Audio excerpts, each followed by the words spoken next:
기도하겠습니다. 하나님 감사합니다. 이 주일날 아침에 하나님의 나라와 그 뜻을 사모하며 또 하나님의 거룩한 백성 제자된 자들로서 참된 그리스도인의 삶을 소망하며 갈망하는 자들이 그 사명과 그 신분에 합당한 자리로 함께 나와싸우니 주여 저희들을 기억하여 주시옵시고 이 자리에서 하나님이 주시는 은혜와 말씀과 성령의 충만함으로 다시 언약이 갱신되는 자리가 되게 하여 주시옵시고 하나님의 은혜를 다시 깨닫고 결단하며 하나님의 나라와 그 뜻에 합당한 삶을 살아갈 수 있는 하나님이 주신 기회가 되게 하여 주시옵소서. 겸손하게 하나님 앞에 서기를 원합니다. 성결하게 하나님 앞에 서기를 원합니다. 나의 개인적이며 인간적이며 육신적이며 이 세상적인 모든 것들 다 하나님 앞에 내려놓고 오직 하나님의 뜻과 하나님의 나라에 합당한 마음과 믿음으로 서기를 원하오니 주여 오늘 여기 이 자리가 요단 앞자리가 되게 하여 주시옵시고 또 우리의 인생이 그 요단을 건너가는 참된 인생이 되게 하여 주시옵시며 광야의 40년 길이 외길 인생이 아니라 동행하는 인생 되었던 것처럼 우리의 인생이 주님과 동행하는 인생이 되게 하여 주시옵소서. 이 나라 대한민국이 하나님과 동행하는 나라가 되기를 원합니다. 이 나라 대한민국이 입에 하나님 나라와 뜻에 합당한 그 고백과 찬양이 있게 하여 주시옵시고 믿음이 있게 하여 주시옵시며 하나님의 구원을 경험할 수 있는 온전한 나라가 되게 하여 주시옵소서. 이를 위하여 먼저 교회와 성도들이 깨어 기도하게 하여 주시옵시고 앞에 놓여있는 모든 장애물들과 가로막힌 문제들을 믿음과 기도로 헤쳐나갈 수 있는 참 믿음의 교회와 성도들 되게 하여 주시옵소서. 이 아침에 하나님만을 바라며 주의 말씀만을 사모하는 온전한 믿음이 있기를 소망합니다. 부족하고 연약하지만 하나님이 크시기에 하나님께서 행하여 주실 줄로 믿습니다. 믿음으로 받게 하시고 말씀으로 좌로 나우로나 치우치지 않은 강하고 담대한 하나님의 백성들 되게 하여 주시옵소서. 전하는 부족한 종을 하나님 붙잡아 주시옵소서. 참으로 연약하고 부족합니다.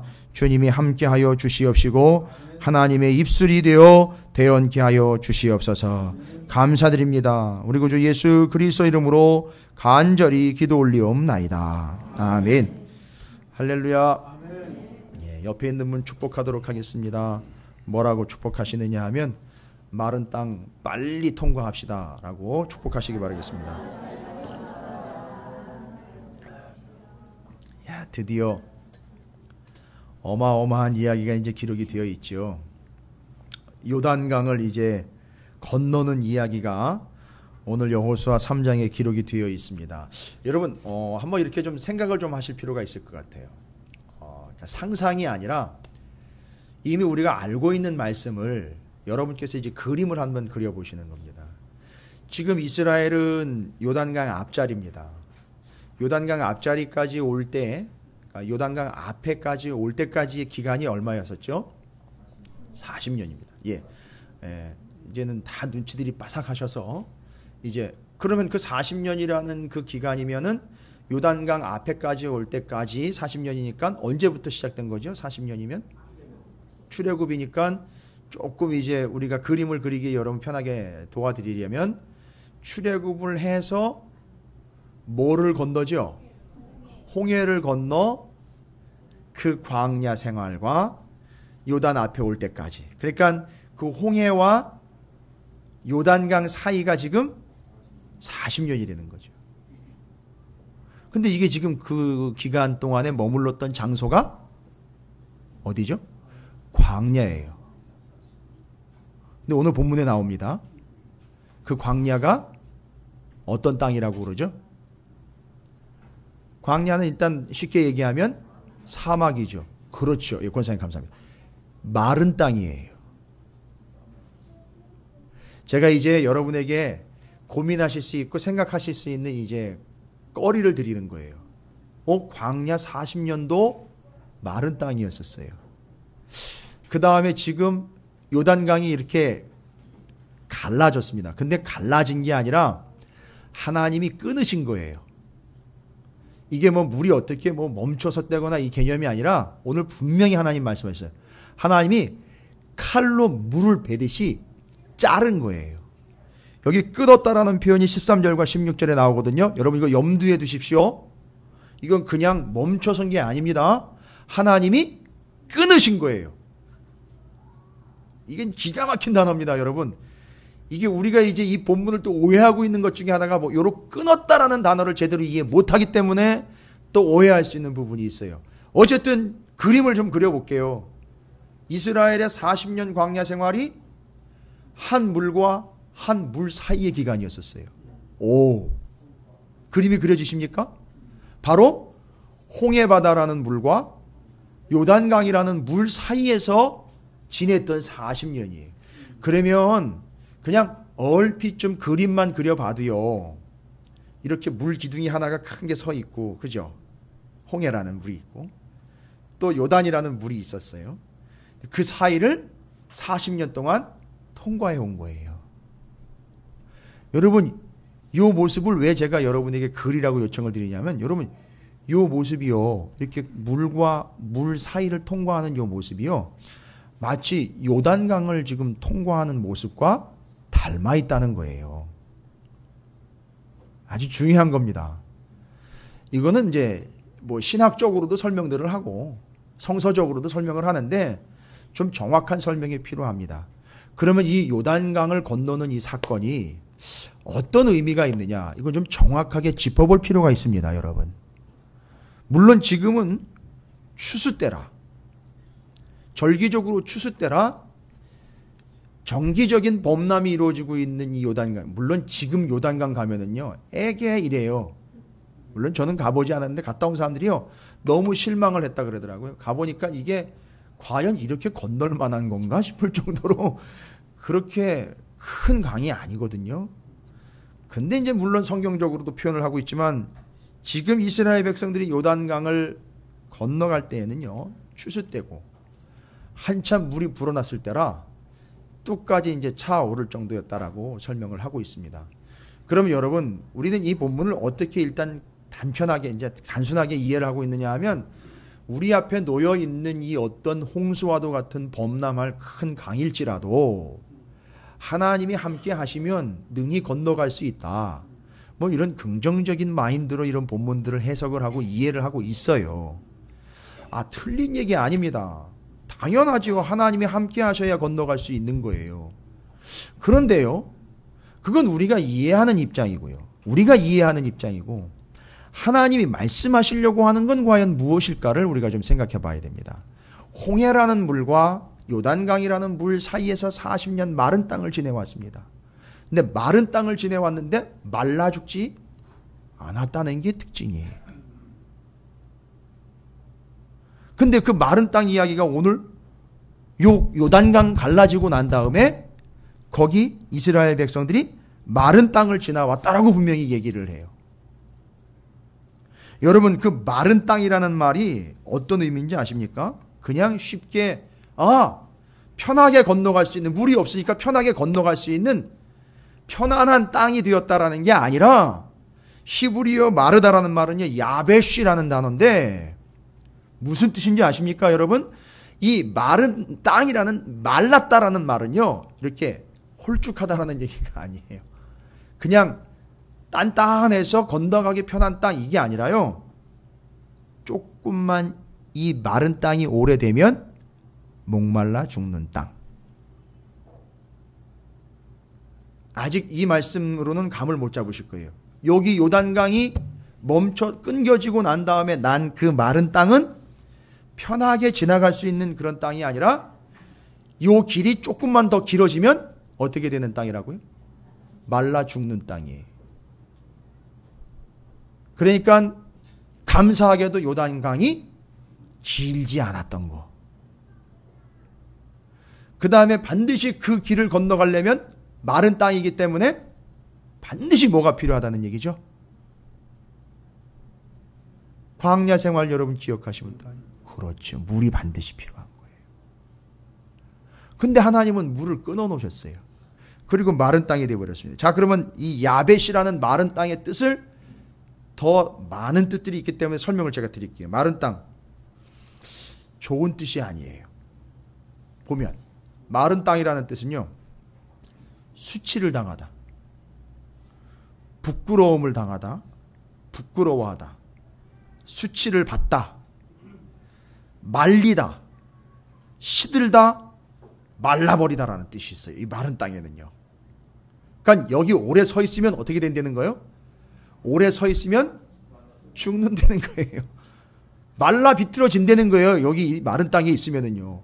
아이고, 목사님이 좀 이해하기 힘드네요. 복잡하네요. 아니, 잘 건너갔잖아요. 좋은 땅 아닌가요, 그거? 아니요.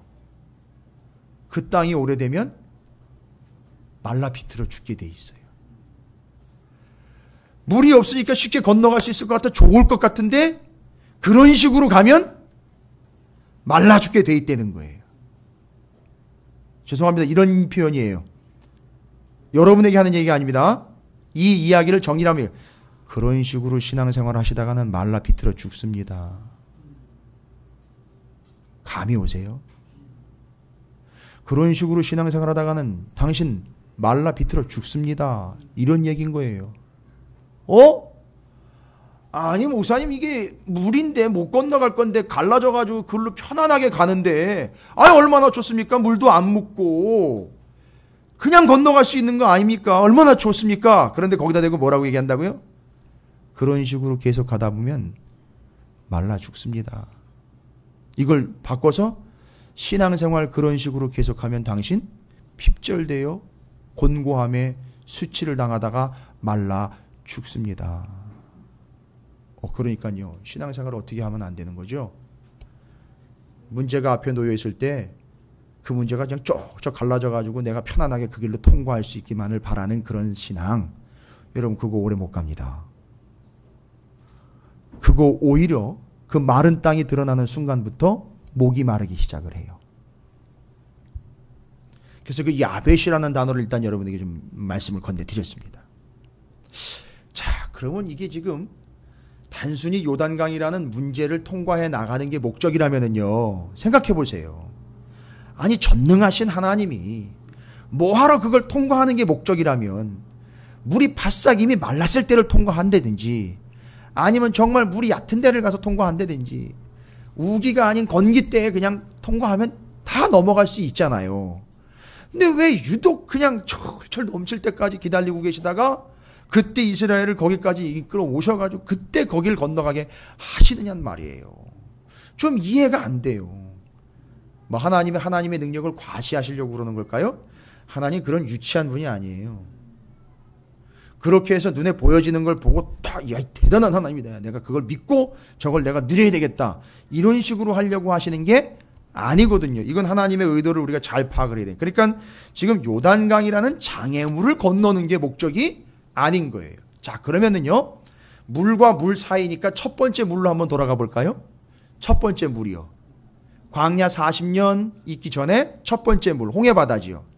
야, 그런데 이 홍해바다를 건너는 사건을 뭐라고 표현을 했느냐면요, 성경에는요, 홍해바다 건너는 사건을 고린도전서에서요, 고린도전서 10장 1절부터 2절까지 이 홍해바다 사건을 뭐라고 설명을 하고 있느냐 하면 그 의미예요. 이미 신약 성경에서 구약 성경의 고린도전서에서 구약 성경의 홍해바다를 통과한 사건을 뭐라고 해석을 했느냐 하면, 뭐라고 이해하고 받아들였느냐 하면, 고린도전서 10장 1절과 2절을 제가 읽어드릴게요. 사도 바울이 해석한 거예요. 고린도전서니까. 사도 바울은 그 홍해바다 사건을 어떻게 설명을 하는지 보십시오. 여러분, 저는 사도 바울의 성경 해석을 믿어요. 왜냐하면 저보다 잘나신 분이기 때문에요. 저보다 성경을 더 많이 아실 뿐만 아니라 정확하게 해석하실 만한 능력이 있는 분이라는 걸 저는 믿기 때문에 이 해석을 저는 100% 신뢰합니다.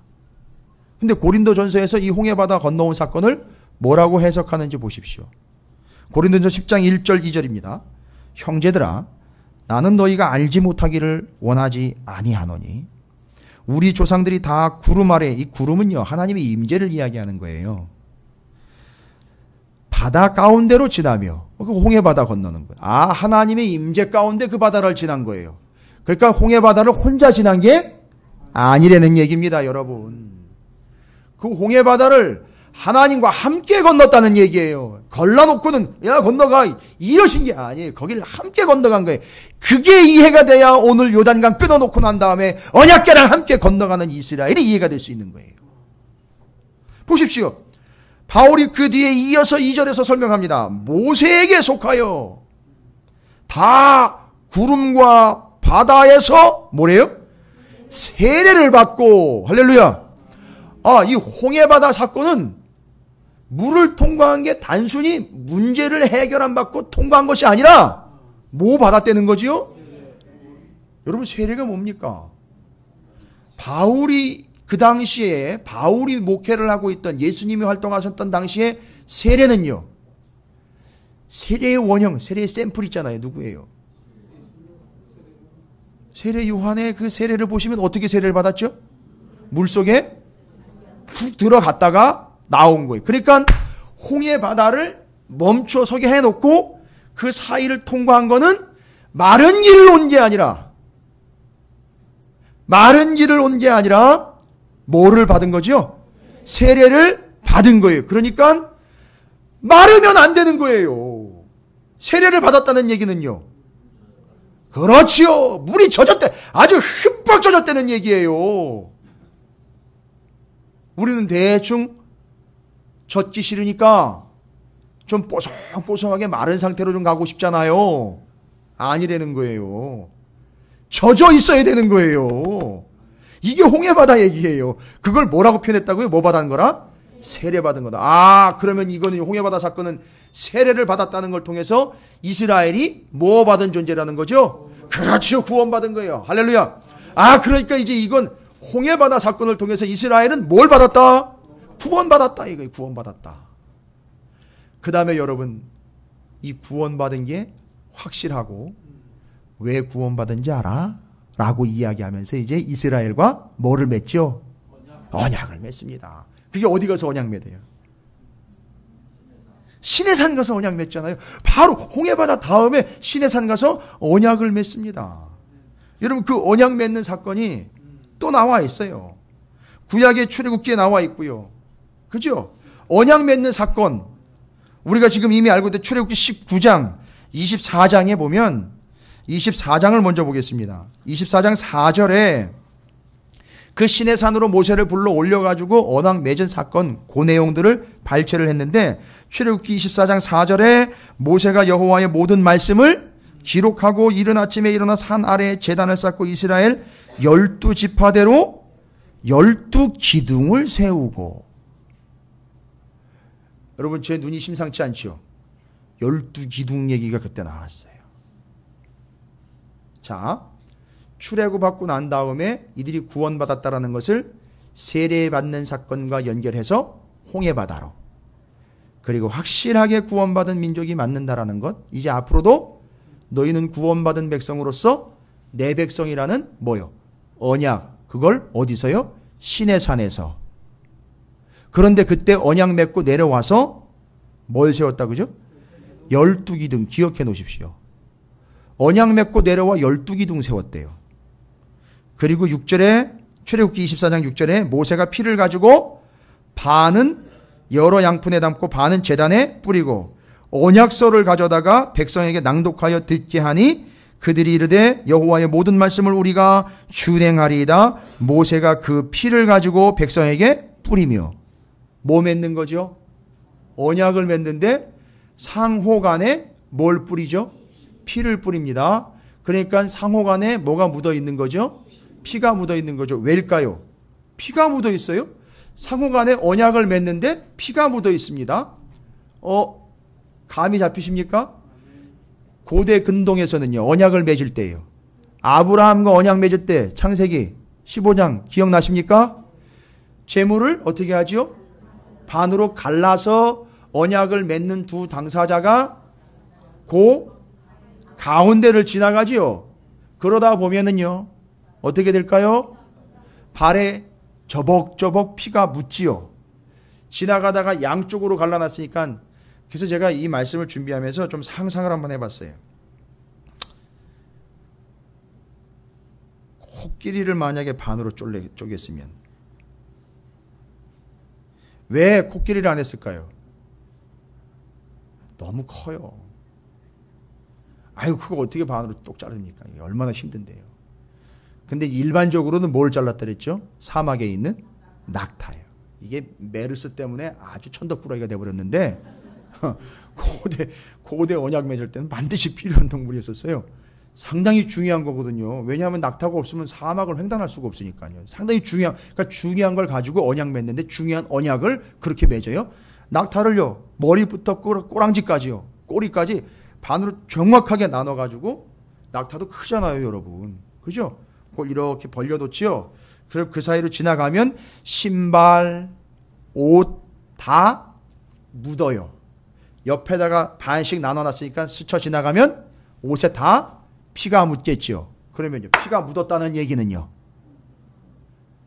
피가 묻었다는 얘기는 그걸 통과한 거니까 둘 사이에 뭐가 성립이 됐다는 얘기죠.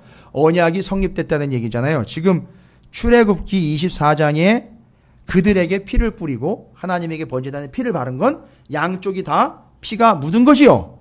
그러면 하나님과 이스라엘 백성이 지금 어떤 관계라는 거죠? 언약 관계라는 거지요. 그 다음에 잘 보십시오. 뒤로 나가면 그 언약에 대한 증표로서 12절에 출애굽기 24장 12절에 여호와께서 모세에게 이르시되 너는 산에 올라 내게로 와서 거기 있으라. 내가 그들을 가르치도록 내가 율법과 계명을 친히 기록한 돌판을 내게 주리라. 이 돌멩이 있잖아요. 이 돌멩이가 바로 뭐의 증거지요? 언약 맺은 언약의 말하자면 계약서인 거잖아요. 그리고 그 전에 뭐를 또 세웠죠? 그 언약의 증거로 우리가 늘 볼 수 있도록.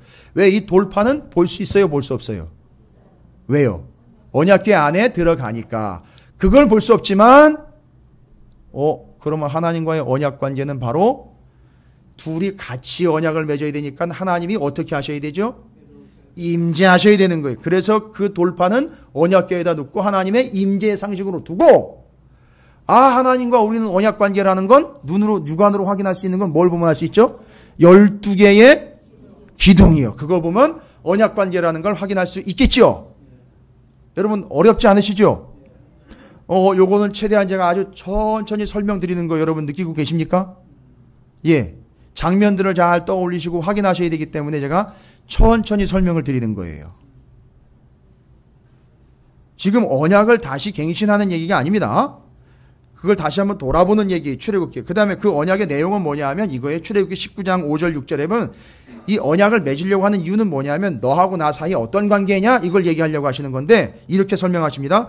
세계가 다 내게 속하였나니 너희가 내 말을 잘 듣고 내 언약을 지키면 너희는 모든 민족 중에 내 소유가 되겠고 너희가 내게 대하여 제사장 나라가 되며 거룩한 백성이 되리라. 너는 이 말을 이스라엘 자손에게 언약을 맺는 이유는 이스라엘 백성들을 어떻게 만들어서요?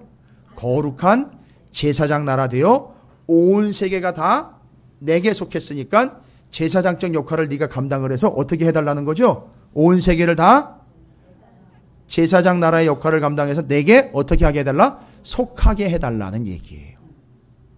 이게 언약의 내용입니다. 이해가 되십니까? 그런데 홍해바다는 아까도 얘기 드렸죠? 바울이 해석을 했죠? 어떤 의미였다고요? 세례받는 거였죠. 세례는 곧 구원. 그 다음에 시내산의 언약은 구원받은 백성으로서 하나님과 이스라엘 사이의 관계를 이야기해 주는 거잖아요. 그렇죠? 와. 그러니까 홍해바다 사건과 시내산의 언약을 통해서 이스라엘은 구원받은 백성으로서 하나님과의 온전한 관계인 것, 제사장 나라라는 것 확인하는 거죠. 잊지 않도록 하는 거죠. 할렐루야. 자, 이거 먼저 정리했습니다. 홍해바다와 시내산의 언약. 그런데요, 지금 잘 보십시오. 요단강 앞에 와서 그 물과 이 물 사이에 40년을 지나온 이스라엘 백성들에게 요단강 앞에 와가지고 이제 본격적으로 요단강의 의미, 그 통과하는 의미를 제가 이제 설명을 드릴 거예요. 그 세례 사건과 시내산 언약을 맺어서 하나님의 백성으로서 온전하게 제사장 나라가 된 것에 대한 것, 이게 이해가 안 되면 이제 요단강 사건은 전혀 이해가 안 되는 겁니다. 맨날 이제 하나님이 함께 하시면 물이 쩍쩍 갈라지고 문제는 다 해결됩니다. 이런 식으로 그렇게 신앙생활 하다간 말라 죽는 꼴이 돼버리는 거예요. 좀 제가 극단적으로 얘기했죠? 아니요, 이건 제대로 정리하셔야 돼요. 근데 오늘 말씀에 보면요, 요단강에 도착을 했는데 하나님이요, 어떻게 그 요단강을 처리를 하시느냐면, 아까도 말씀드렸죠. 13절과 16절을 한번 보겠습니다. 온 땅의 주 여호와의 궤를 맨 제사장들의 발바닥이 요단물을 밟고 멈추면 요단물 곧 위에서부터 흘러내리던 물이 자동적으로 끊어진 게 아니에요. 끊어지고라는 말은 여러분이 정확하게 이해하시면 하나님이 끊으신 거예요. 하나님이 끊으신 거예요. 뒤에 16절에도 보면은요, 곧 위에서부터 흘러내리던 물이 그쳐서 사르단에 가까운 매우 멀리 있는 아담성읍 변두리에 일어나 한 곳에 쌓이고 아라바의 바다 여매로 향하여 들어가는 물은 온전히 끊어졌어요. 왜요? 여기서 하나님이 끊어버렸기 때문에요. 그럼 여러분, 여기 끊었다라는 말은, 여러분께서 이제 감을 잡으신 분들도 계실 텐데, 이게 히브리어로 카라트라는 단어인데, 좀 전에 시내산의 언약을 맺었다 할 때에 그 맺다라는 단어랑 똑같은 단어예요. 이 단어가요. 끊었다라는 단어가. 아직도 연결이 좀 잘 안 되십니까? 언약을 맺었다 할 때의 그 동사 맺다라는 동사와 여기 요단물을 하나님이 끊었다라는 말에 같은 단어인 카라트라는 단어를 썼어요. 이제 히브리어도 있고 여러 가지 그냥 앞뒤로 여러분 생각하셔야 되니까 좀 복잡할 수도 있는데 잘 정리하시기 바랍니다. 그러면 언약 맺을 때 어떻게 맺는다 그랬죠? 아까? 그 재물을 반을 자른다 그랬잖아요. 그때 자른다 할 때 그 단어가 카라트라는 단어예요. 끊다라는 단어라고요. 근데 그 단어가 지금 어디 쓰였다고요? 요단강을 끊었다라고 써. 별로 감동이 없으신 것 같은데. 이렇게 감이 오십니까?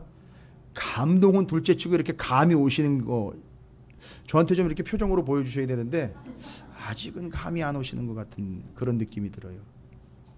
왜냐하면 이거 여러분이 전혀 자주 듣지 못했기 때문에 제가 설명을 천천히 드리면서 여러분이 이해하시라고 말씀드립니다. 아주 중요한 거예요.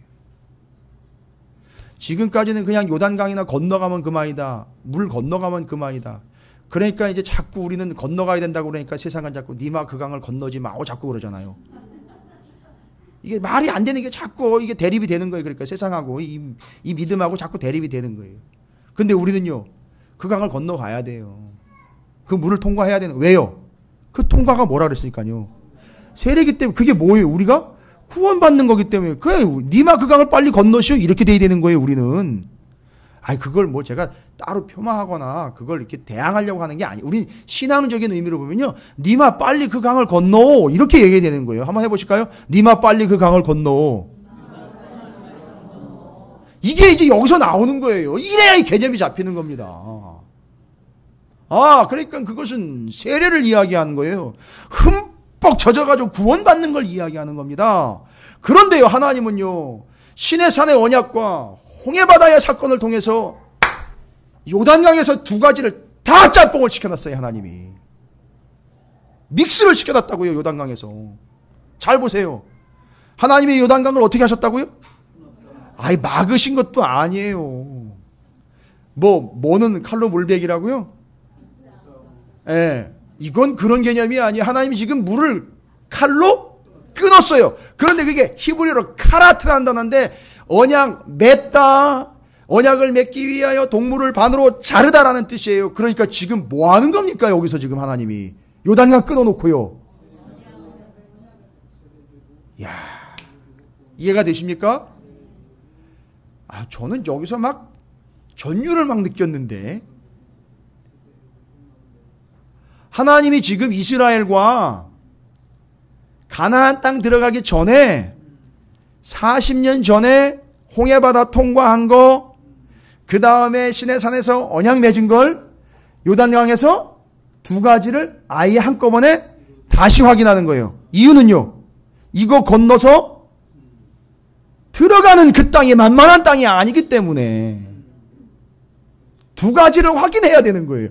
여러분 인생이요, 그냥 마른 땅이나 빨리 건너가는 그런 휘딱 지나가는 그런 문제 해결이나 받는 그런, 정말 그러다가 말라 비틀어지는 그런 인생 되지 않기 위해서 오늘 본문을 정확하게 이해를 해줘야 돼요. 하나님을 그렇게 이해하고 신앙생활하는 사람들이 수두룩합니다. 그러다 보니까 매일 은혜를 충만하게 받았는데도 불구하고, 은혜 받았다는데도 맨날 와가지고 뭐라 그래요? 죽겠다는 얘기를 하는 거예요. 매일 말라 비틀어지는 소리를 하는 겁니다. 당연한 거예요. 개념이 없으니까요. 그러니까 맨날 뭐만 건너가야 돼요? 또랑이 됐든 개울이 됐든 시내가 됐든 맨날 그것만 건너 다녀야 되는 거예요. 맨날 마른 땅으로, 그것도. 아, 정말 빈약한 거죠. 이제 조금 이따 이제 그 마른 거에 대한, 마른 땅에 대한 심각한 걸 또 말씀드리겠습니다. 아, 그러니까 지금 요단강을 하나님이 잘라 놓으신 거예요. 그리고 가나안 땅 들어가기 전에, 그러니까 요단강 통과하는 게 목적이 아니에요. 통과해서 가나안 땅 들어가 살 때 어떻게 살아야 되느냐를 지금 관건으로 지금 삼고 계시는 거예요. 당연히 통과합니다. 요단강은 당연히 지나가게 돼 있어요. 이해가 되십니까? 이건 당연히 지나가게 돼 있다. 근데 문제는요, 거기 넘어가서가 문제란 말이죠. 그래서 하나님은 요단강에서 다시 물을 잘라서, 그러면요, 자른 거니까 마치 뭐를 자르듯이요, 짐승을 자르듯이 잘라놓고는 어떻게 하는 거죠? 그 사이를 어떻게 해야 돼요? 같이 지나가야 돼요. 할렐루야. 기가 막힙니다, 여러분. 여러분 이상한 장면을 보셨는지 모르겠는데, 요단강 지나갈 때에 맨 처음에 뭐라고 얘기했느냐 하면, 하나님이 여호수아에게 어떻게 하라 그랬죠? 방법을 일러주셨죠? 어떻게 건너가는 거죠? 제일 앞에 언약궤를 맨 제사장이 그냥 저벅저벅 물속으로 들어가요. 그러면 이제 그것이 하나님께서 사인으로 알고 어떻게 하는 거죠? 잘라서 놓습니다. 물론 이제 그것 때문에 반응해서 자르신 게 아니에요. 그렇게 해야 그게 성립이 되기 때문에 자름과 동시에 이제 가는 거예요. 그런데 이 제사장은요, 다른 사람들보다도 몇 미터가 앞서갔느냐 하면, 오늘 본문에 보면 2000규빗이죠. 거리로 치면 한 900m 되는 거예요. 이스라엘 백성보다 900m 정도 앞서서 먼저 들어간 거예요. 그러니까 잘 보세요. 그냥 믿음으로 저벅저벅 들어가면은요, 제사장들은요 어떻게 될까요? 예? 믿음을 좀 더 쓰십시오. 죽지는 않아요. 그렇죠. 집사님 감사합니다. 젖어요. 흠뻑 젖습니다. 이해가 되세요? 근데 제사장이 젖는 게 아니라, 정확하게 이야기하자면 언약궤에서 물이 뚝뚝뚝뚝 떨어질 수 있는 거예요. 그걸 메인 사람들은 다 젖어 있는 거예요. 제사장들은요.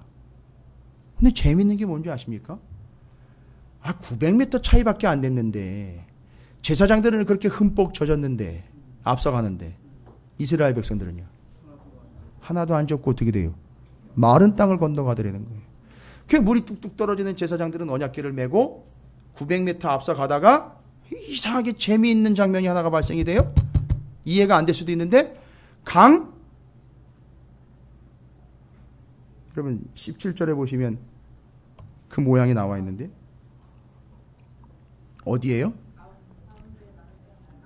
요단 가운데 마른 땅에 굳게 서 있어요. 그러면 저 한번 생각해 볼까요? 그 제사장이 언약궤를 메고 있는 제사장들은 몸에서 물이 뚝뚝 떨어져요. 그건 뭘 얘기하는 걸까요? 여러분, 재물을 갈라놓고 언약을 맺을 때 통과하면은요, 피가, 그렇죠, 뚝뚝 떨어지겠죠. 여러분, 이 모습이 그 모습인 거 여러분 연결되세요? 제사장들의 몸에서 물이 떨어지고 있다는 얘기는, 지금 재물은 아니지만, 동물은 아니지만 뭐를 끊어 놓으신 거죠? 요단강을 끊어 놓으셨기 때문에 그 사이를 제대로 통과하면 뭐가 묻어서 떨어지는 거죠? 피, 곧 요단강이니까 거기는 물이 떨어지는 거고 뭐가 떨어지는 거죠? 피가 떨어지는 거예요.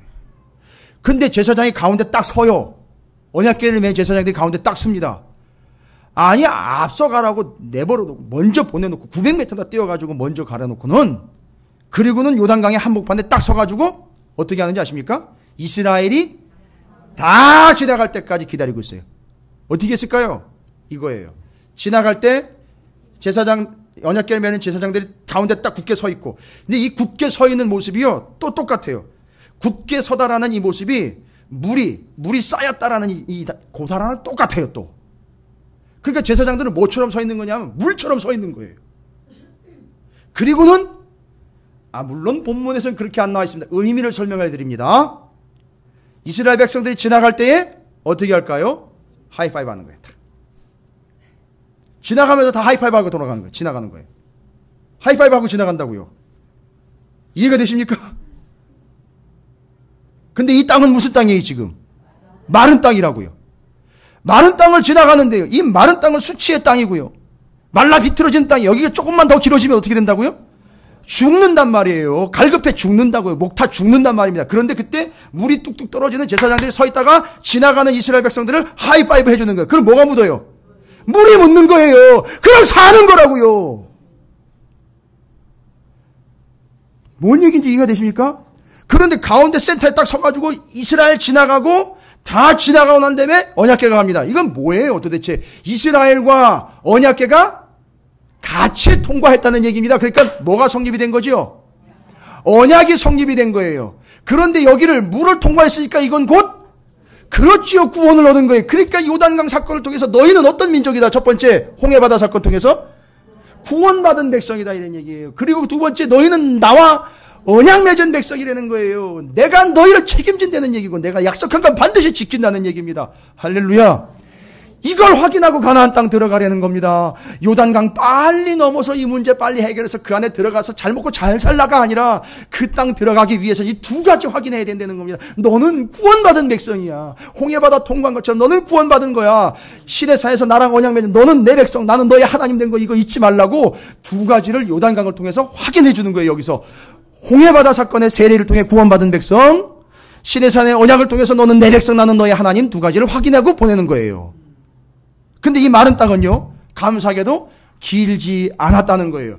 잠깐의 길을 갈 때에도 여호수아가 이스라엘 백성들을 언약궤 앞으로 지나치면서 물이 묻어가는 겁니다. 물이 묻어가는 거예요.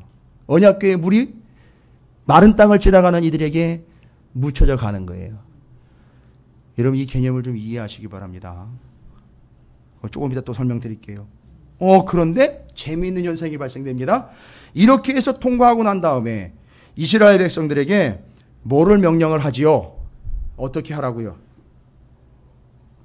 그건 4장인데 오늘 오후 예배 때 아주 흥미진진할 거예요. 이 4장부터 5장까지를 기가 막히게 여러분들이 이제 은혜로 좀 설명을 제가 드릴 텐데 뭐를 세우라 그랬죠?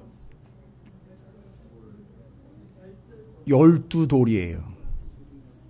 4장에 보면 12돌을 세우라 그랬는데 12돌이 두 세트예요. 이제 4장 읽어보시면 이제 아실 수 있어요. 12돌이 두 세트입니다. 한 세트는 어디에다가 세우고? 지금은 여기는 요단입니다. 12돌입니다.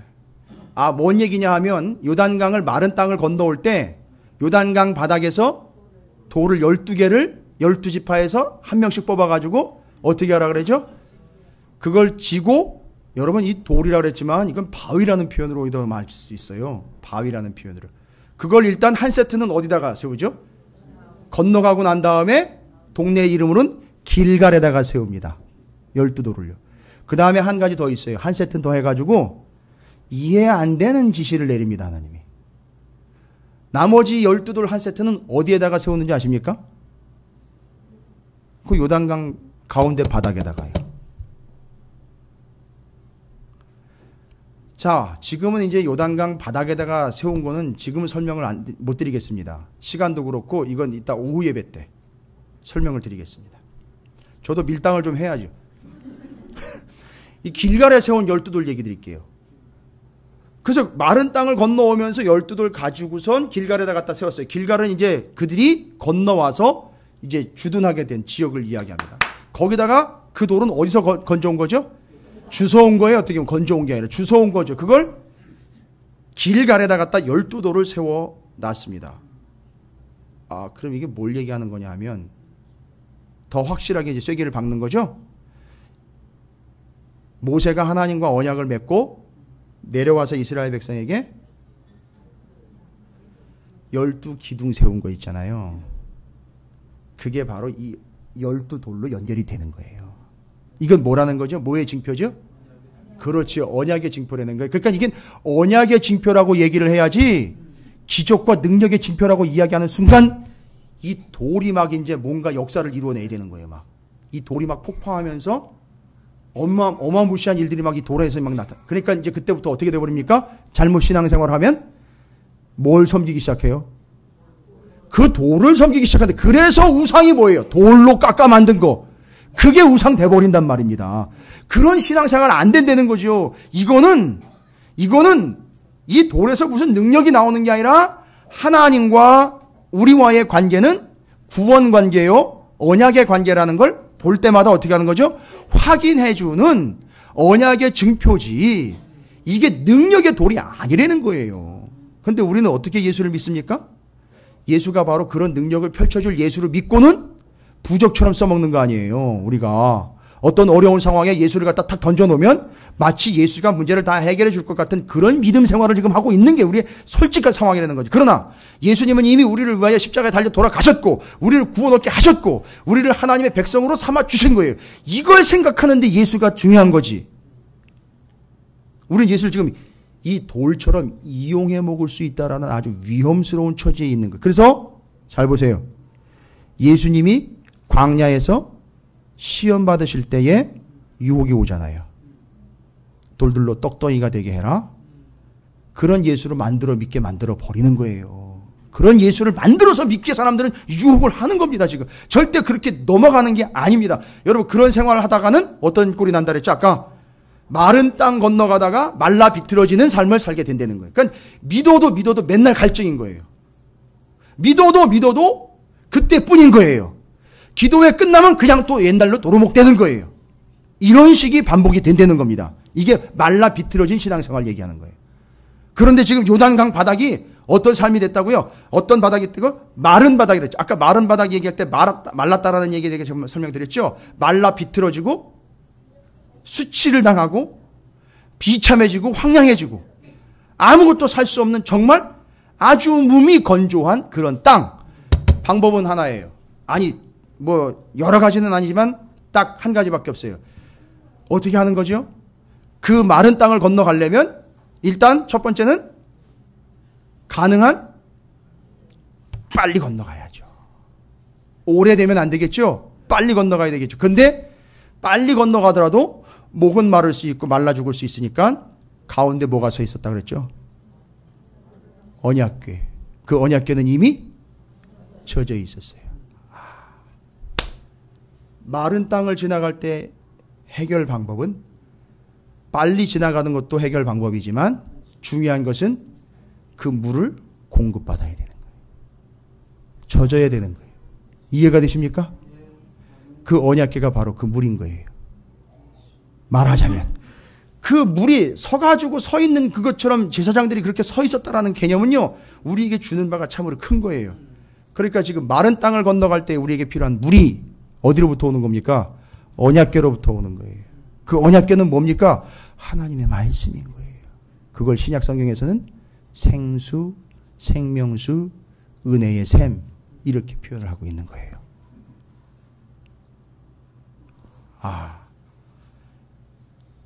여러분 복잡하지 않고 어렵지 않게 이 본문을요 정확하게 이제 하나님의 언약의 내용으로, 자 그러면 하나님은 뭐라고 얘기하십니까? 이제 너희는 가나안 땅 들어갈 때 너희가 어떤 백성이라는 것과 첫 번째 구원받은 백성이라는 것 잊지 말아라. 두 번째 너는 나와 언약 맺은 백성이다. 그러니까 가나안 땅 들어가면 분명히 이제 어떤 땅이 펼쳐지느냐면 젖과 꿀이 흐르는 땅이 아니라 아주 반대적으로 마른 땅이 이제 닥친다는 거예요. 그때 그 마른 땅을 지나는 방법은 뭐라고요? 물 묻은 언약궤를 터치하는 거예요. 물 묻은 제사장을 붙잡는 거예요. 이해가 되십니까?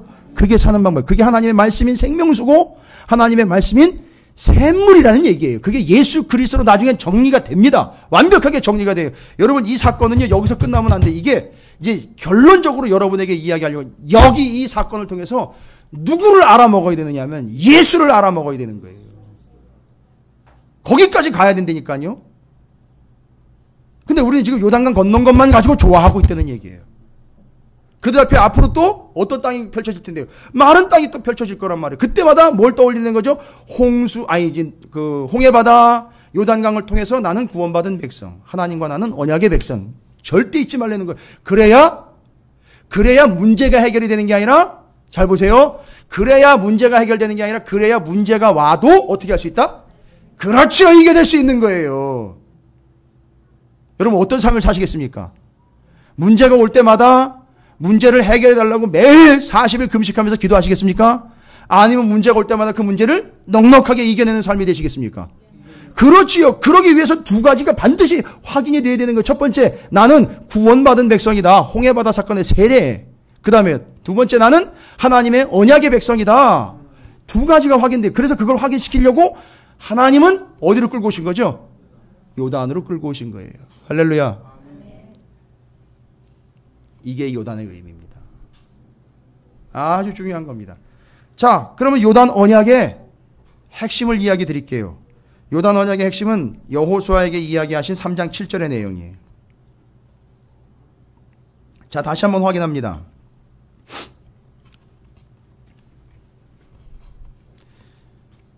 여러분의 힘이 세상에서 제일 강력하다라는 믿음이 없는 한은 이 본문을 좀 정확하게 파악하십시오. 여러분이 세상에서 제일 센 백성이 아닌 이상은 겸손하게 이 본문을 잘 묵상하십시오. 뭐라고 나와 있습니까? 7절에 여호와께서 여호수아에게 이르시되 내가 오늘부터 시작하여 너를 온 이스라엘의 목전에서 크게 하여 내가 모세와 함께 있었던 것 같이 너와 함께 있는 것을 그들이 알게 하리라. 자, 여호수아에게 이야기하신 거지만 이건 하나님이 이스라엘에게 하신 얘기예요. 너희를 어떻게 해주겠다?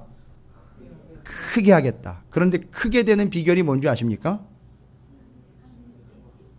그렇죠. 내가 뭘 어떻게 해서 크게 절대 될 수 없습니다.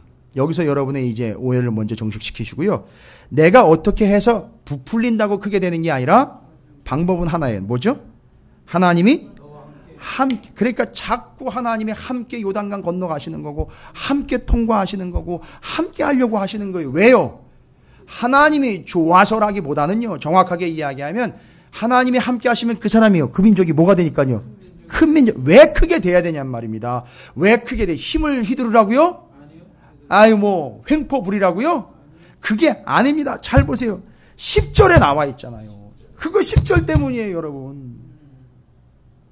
왜 크게 돼야 되는 거예요? 10절에요. 또 말하되 살아계신 하나님이 너희 가운데 함께 계시는 거 아니에요. 그래서 이 사람들은 지금 어떻게 된 거예요? 크게 된 거 아닙니까? 뭐가 사이즈가 커졌다는 게 아니라 하나님이 함께 하시기 때문에 큰 존재가 된 거라고요. 개념이 잡히십니까? 저는 돈은 많지 않지만 저는 제가 크다고 생각을 해요. 왜냐 하나님의 말씀과 하나님이 함께 하시니까요. 이 믿음이 있으시냐는 얘기예요. 왜 이게 필요하다 그랬죠? 10절에 보니까 바로 가나안 족속과 헷 족속과 히위 족속과 브리스 족속과 기르가스 족속과 아모리 족속과 여부스 족속을 너희 앞에서 반드시 쫓아내실 줄을 이것으로 너희가 알라. 이름도 참 복잡해가지고 몇 속 뭘로 나온다는 거죠? 이 사람들 뭘로 나온다는 게 가나안에 있는 사람들. 숫자와 양과 힘으로 밀고 나온다는 거죠? 그거 어떻게 감당할 거예요? 이 얘기인 거예요. 그거 너가 어떻게 감당할 거야? 네가 어떻게 돼야 된다고요? 너는 많은 민족이 아니라 큰 민족이 돼야 되는데 저 숫자로 밀고 들어오는 저들을 이겨내기 위해선 네가 큰 민족이 돼야 되는데 그게 되려면 그렇죠. 하나님이 함께하는 게 방법이라는 거죠. 그러니까 지금 요단강에서 언약을 맺는 이유는 잊지 말아라. 너는 구원받은 민족이야. 그리고 나는 너와 함께하는 너는 큰 민족이야. 이걸 잊지 말라고요. 이제 마른 땅을 지나가면서 이스라엘이 하이파이브 하면 터치하죠. 아까 제가 모습 그려줘. 이거 이해하시기 쉽게 설명드린 거예요. 이거는 복음이 아닙니다. 성경에 그렇게 표현이 안 돼 있기 때문에 여러분 이해하시고 설명할 때 쓰시면 되지. 그걸 또 우기시면 안 돼요. 우리 목사님이 이게 복음이라 그랬다고 그러면서 또 가가지고 언약계 뚝뚝 떨어지는 분에 하이파이브 했다는 거 이거 잘 조절하시기 바랍니다. 그래서 마른 땅을 지나가는 이들이 죽지 않고 사는 방법은 물이 뚝뚝 떨어지는 제사장 곧 언약궤를 터치하는 거예요. 만지는 거죠. 그 언약궤와 함께하는 거죠. 그 언약궤 붙잡는 거죠. 그게 마른 땅을 지나는 유일한 생존 비법이에요. 할렐루야. 그런데 그 언약궤가 이야기하는 건 뭐라 그랬죠? 언약 관계니까 하나님, 나의 하나님, 나는 그의 백성, 하나님이 함께 하시니 나는 큰 민족이니 문제 해결을 위하여 전전긍긍하는 게 아니라 문제를 넉넉히 이겨내는 존재가 되더라는 거죠. 하나님이 함께 하심으로. 이게 가나안을 살아가는 방법인 거죠. 이해가 되십니까? 기가 막힌 겁니다. 하나님이 요단강을 끊어놓고서 거기서 언약을 맺고 계시는 거예요. 물이 묻어가지고 물이 뚝뚝 떨어지는 게 이게 생명이고 생수라는 거예요. 여기 나와 있는 물이 멈춰섰다, 물이 끊어졌다는 이 물이 있잖아요. 히브리어로 마임인데 창세기에 보면 궁창 위의 물과 궁창 아래 물이라 할 때 그 물과 똑같은 단어예요. 그러니까 이 물은 바로 진리를 이야기하는 거예요. 생명을 이야기하는 겁니다. 자, 그러면 이것은 이제 여기서 끝나는 게 아니라 잘 보십시오. 궁극적인 문제의 해결이요, 궁극적인 구원이며 궁극적인 약속, 이걸 상징하고 있는 거예요. 요단강을 건너가 가나안 들어가는 이 사건을 통해서 두 가지를 확인을 했습니다. 나는 구원받은 민족이고 하나님과 언약의 백성이라는 걸 확인했어요. 근데 이거는 가나안 땅 들어가고 왕정 시대 지나고 페르시아 이 70년 시대 바벨 70년 페르시아 이거 지나면서 막 뒤죽박죽되고 막 혼란스러워져요. 이 귀한 사실들이요 엉망진창이 돼버립니다. 막 놓칩니다. 이스라엘 백성들이 놓쳐요. 그래서 이걸 까먹기도 하고 잊어버리기도 합니다. 그때 정확하게 누가 오십니까? 예수께서 정확하게 오셔가지고 이 요단강 사건을 다시 재현하십니다. 어디서요? 어디서요? 요단강에서요. 이 요단강 사건을 예수님이 요단강에서 다시 재현을 하신단 말이에요. 여기까지 가야 되는 겁니다. 그러니까 왜 예수님이 요단강으로 세례를 받으러 오셨을까? 이건 성경의 배경을 모르면 왜 굳이 예수님은 요단강으로 가셨나 굳이? 그보다 물이 많고 좋은데 많아요. 경치 좋은데요. 그 위로 올라가면은요. 저기 위에 헐몬산에서 빙하 녹은 물이요. 눈 녹은 물이요. 자꾸 아주 많이 내려오는데 그 위에 갈릴리 쪽으로 가면요. 더 많아요, 여러분. 물 좋고요. 정말 물 좋아요, 거기. 거기 가서 세례를 받으시죠. 왜 요단강에 와가지고 세례를 받았냐. 기록된 바. 여러분 이제 아시겠습니까? 기록된 바예요. 예수님이 왜 요단강에 오셔서 세례를 받느냐? 바로 그때 가나안 땅 들어갈 때 세례 받았던 그들의 의미, 그들의 언약 맺었던 의미, 요단강을 통과한 거는 그냥 문제 해결이 아니었다는 거예요. 구원받은 백성, 세례받은 백성, 하나님과의 약속의 백성. 그런데 잘 보세요. 예수님이 거기서 뭐를 받으셔요? 세례를 받아서 그걸 완성을 해낸단 말이에요. 그리고 거기서 쭉 올라오실 때 하나님이 이는 내 사랑하는 아들이고 내 기뻐하는 자라고 분명히 선포를 하시죠. 그리고는 이제 예수 그리스도를 통하여 예수 그리스도를 믿음으로 구원 얻는 약속을 주신 거예요. 그러니까 이제 우리는 그 이후로 뭐가 되는 겁니까? 이스라엘 백성이 아니라 예수를 믿는 그리스도인이 되는 거잖아요. 와, 이게 그렇게 완성이 되는 거예요. 그래서 예수님이 거기서 세례를 받아서 그 세례를 완성해냈고, 예수님이 우리에게 구원자가 되셔서 우리를 구원하시기 위한 하나님의 뭐가 됐죠? 예수님이 약속이 됐잖아요. 어떻게 해요? 너 예수만 믿으면 구원받는다 이거예요. 그게 바로 언약과 세례가 예수 그리스도를 통해서 어디서요? 요단강에서 완성된 거예요. 그러니까 이걸 해야 되기 때문에 예수님이 요단강 오신 거예요. 세례 요한을 찾아온 게 아니라 바로 예수님이 그걸 이루시기 위해서, 그 말씀을 이루시기 위해서 거기를 오신 거예요. 근데 세례 요한이 거기서 세례를 베풀고 있더라는 거예요. 야, 이거 참 기가 막히다. 세례 요한도 그럼 그 개념을 알고 있었던 거 아니냐 이거예요. 무시 못하는 거죠. 세례 요한, 그 사람은 예언자예요. 그렇기 때문에 하나님 말씀에 대해서 모를 리 없습니다. 요단강 세례 사건, 그건 바로 하나님의 말씀이 그렇게 성취가 되어, 잘 보세요. 그들을 요단강으로 이끌어온 이가 누굽니까? 여호수아 아닙니까? 여호수아, 예수와 예수요. 여러분, 이거는 새로운 얘기가 아니라 원래 성경에 있는 얘기를 성경의 역사와 배경을 가지고 여러분에게 이 세례 받으신 요단강의 예수님의 세례 사건과 이스라엘이 요단강을 통과한 그 세례와 언약이라는 걸 연결을 해서 제가 구약과 신약을 설명을 드린 거예요. 왜 반드시 필요하냐 하면 이제 보십시오. 구약 시대 때에는요, 요단강을 통과한 게 증거가 돼서 나는 구원받은 백성이야. 내가 이러면 안 되지. 이렇게 되잖아요. 나는 하나님의 백성이야. 언약의 백성이야. 지금 하나님이 나와 함께 하시기 때문에 그 아무리 센 족속들도 걱정 없어. 그죠? 지금은요. 요거는 이제 구약시대 때 그렇게 갔어야 되는 거고요. 지금은요. 우리 구주 예수 그리스도께서 바로 그 세례의 근거요, 구원의 근거가 됐고 약속이 됐잖아요. 두 가지입니다. 다른 거 보실 필요 없어요. 두 가지. 내가 예수 그리스도를 믿음으로 어떻게 됐다고요? 구원을 받았고 지금도 예수님은 나와 함께 하시니 나는 어떤 존재다? 이 세상의 어느 민족보다도 큰 민족이다. 하나님의 백성이다. 이게 요단강의 그 통과 사건과 예수님이 요단강에서 세례를 받으시면서 완성해내는 사건, 우리는 그 예수를 믿음으로 이 땅을 어떻게 살아가느냐.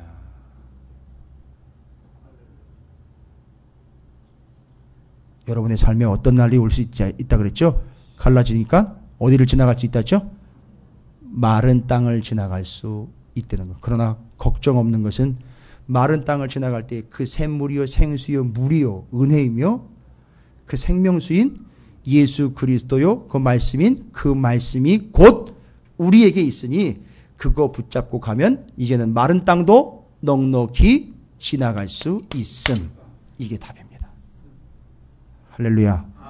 이게 요단강 사건의 의미예요.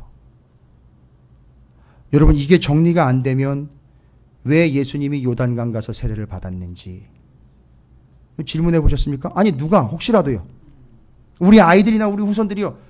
아버지, 엄마, 아니 왜 하필 예수님은 요단강 가서 세례를 받았대? 설명해 주실 수 있겠어요? 이게 설명이 돼야 되는 겁니다. 왜 하필 또 그는 여호수아인가?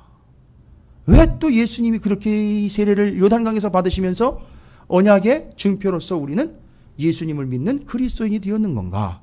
이건 그 역사를 이미 뛰어넘어가면서 2000년 전의 역사, 그러니까 예수님 당시에 1500년 전 역사, 또 우리로서는요 3500년 전 역사가 우리에게 증거가 되면서 바로 예수님이 이 땅 가운데 오신 것 두 가지, 예수를 믿음으로 우리는 구원을 얻은 백성, 지금 예수님이 우리와 함께함으로 우리는 하나님의 거룩한 나라 백성으로서 이 땅을 살아가고 있는 넉넉한 백성으로서 우리의 신앙생활의 이제 기본은요 바로 문제 해결을 원하는 게 아닙니다.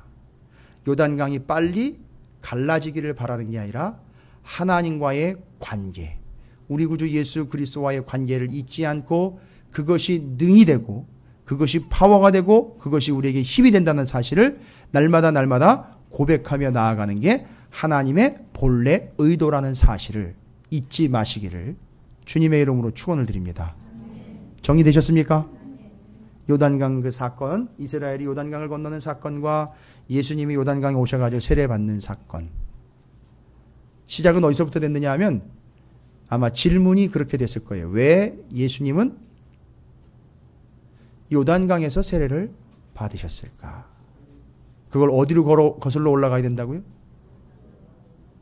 이스라엘이 요단강을 통과하는 그 세례 언약의 사건을 통해서 증명할 수 있다는 거죠.